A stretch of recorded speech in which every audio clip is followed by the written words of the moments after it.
ఇది మా పెరట్లో చెట్టుకి కాసిన కాయ. ఫస్ట్ హార్వెస్టు.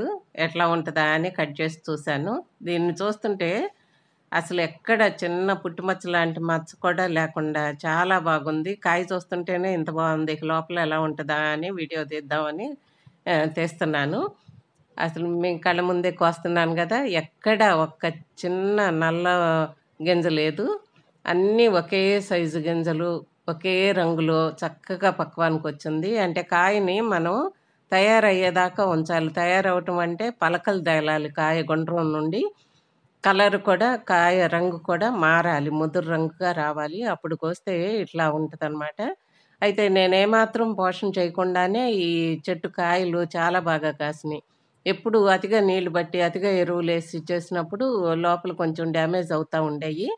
కానీ ఇప్పుడు నేనసలు ఏమాత్రం పోషణ చేయకుండానే ఇంత బాగా కాసింది. అంటే దీన్ని బట్టి నాకర్థమైందేంటంటే, అతిగా ఏది కూడా చేయకూడదు అని.